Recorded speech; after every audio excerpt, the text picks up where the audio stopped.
দেখছেন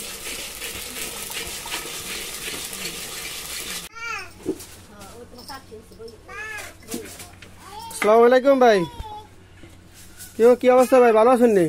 জি আলহামদুলিল্লাহ ভালো আছেন। তো ভালো আছেন? এই তো আলহামদুলিল্লাহ ভাই। তো আমাদের গ্রামের ঐতিহ্য জিনিস সামনে পুরুষ মানুষ কিভাবে করেন, আমার অভিজ্ঞতা কিভাবে হলো ভাই? আমি এটা আগে আমার ওই মা থেকে শিখছি। হ্যাঁ, আগে আমার মা এভাবে মুড়ি বেচতো, তো এখন আমি ওটা শিখে রাখছি। এখন আজকে আমার হঠাৎ করে মনে পড়ছে আমি 5 কেজি চাউলে মুড়ি ভাজবো। তো এই মুড়িগুলো আমি ভাজলাম, আর এখন আমি লাস্ট মুড়িগুলো ভাজতেছি। এই যে চাউল গরম করতে হবে, তারপরে আপনার বালু আলাদা গরম করতে হবে, এরপরে আমরা দুইটা একসঙ্গে কইরা তারপরে লাড়ার পরে মুড়ি ঘুটে এভাবে। এটা হচ্ছে আমাদের গ্রামের ঐতিহ্য। আমি প্রায় সময় বাজি, আমি প্রায় সময় মানি আপনার চাউল মুড়ি, তারপরে আপনার বাদাম বুট, আমি এগুলো সবসময় বাজি। তো আপনাদের যদি ভালো লাগে আমাদের চ্যানেলে যোগাযোগ করবেন। আমি সপ্তাহে 1-2বার এই মুড়ি বাজার আয়োজন করে থাকি। আচ্ছা, না বাজার তো ঠিক আছে মোটামুটি। পুরুষ মানুষ মুড়ি বাজে, এগুলো আগে শুনছি মহিলা মানুষ মুড়ি বাজতো, এখন পুরুষে করে। পুরুষ আর মহিলা কোনো ইয়ে নেই, কাজ করলে সবাই করতে পারে, স্বাভাবিক। শিক্ষার কোনো শেষ নেই, আর শিক্ষার কোনো বয়স নেই। এটা ঠিক আছে। আপনি কোন চ্যানেল থেকে আসছেন ভাই? আমি আসছি ডে ওয়ার্ক চ্যানেল থেকে ভাই। ও, তা আপনি কিভাবে জানলেন যে আমি এবার কেন মুড়ি বাজতেছি? না, আমি শুনছি যে আপনি মানে সপ্তাহে একদিন যে মুড়ি বাজেন, আমার এক লোকে বলছিল যে অমুক কানে মুড়ি বাজে পুরুষ। আমি তো দেখে আসি সবাই মহিলা বাজে, কিন্তু আজকে দেখলাম যে পুরুষ মুড়ি বাজে।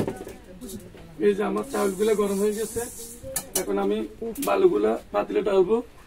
তারপরে আপনি যদি আমাদের দেশ বিদেশের ভাইদেরকে দেখাইতে চান তাহলে দেখে নিন। এই যে আমি বালুগুলা ডাললাম। হ্যাঁ, কিভাবে? এই যে দেখছেন, এই যে দেখছেন।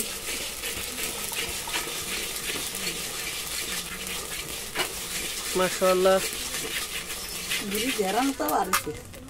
গ্যারান তো পারবে না।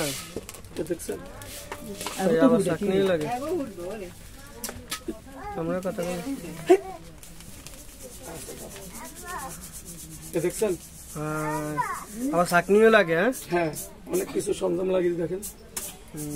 দেখছেন, এটা কিন্তু বাস্তব, এটা আসলে অবাস্তব কিছুই না, এটা কিন্তু বাস্তবে অরিজিনাল। হ্যাঁ, আমি মুড়ি বাজে দেখে দিচ্ছি, ইচ্ছে করলে আপনারা পারবেন। তবে চুলাটা আমার কাছে অনেক ভালো লাগে, চুলাটা দেখতে অনেক খুব সুন্দর। দোতলা চুলা আসলে অনেক ভালো লাগে, দেখতে সুন্দর দেখা যায়। কেউ শিখতে চাইলে আমাদের চ্যানেলে যোগাযোগ করেন, আমি পদ্ধতি শিখে দিন কিভাবে মুড়ি বাজবেন। হ্যাঁ, ইনশাআল্লাহ। দেখছেন এই যে কালো গুলা, এটা কিন্তু পোড়া না, এটা ওই যে শলা আছে না, এই শলাটা যখন অতিরিক্ত পোড়া যায় বালুর হিটে, তখন এগুলা ভেঙে যায়, মুড়ির সাথে এগুলা ভেঙে যায়। এগুলো কিন্তু আমার মুড়ি পোড়া যায় নাই, শুধু আমার এক খোলা মুড়ি ডিস্টার্ব হয়েছে, এটা আমি আলাদা রাখছি। এটা পোড়া গেছে, এটা হিট বেশি হয়ে গেছে। হ্যাঁ, এটা ওভার হিট হয়ে গেছে। এটা প্রথম তো আমি বুঝি নাই, পরে আমার ওই বালু ওভার হিট হয়ে গেছে। ওভার হিট হলে কিন্তু এই অবস্থা হবে। আচ্ছা, ওভার হিট সবাই জানে ওভার হিট হলে মানে এবার পোড়া যাবে। ধন্যবাদ ভাই, ধন্যবাদ আপনাকে, অসংখ্য ধন্যবাদ ভাই। আমি সপ্তাহ বসাবো, যদি আপনার সাথে কেউ যোগাযোগ করে আসতে বলেন। ধন্যবাদ।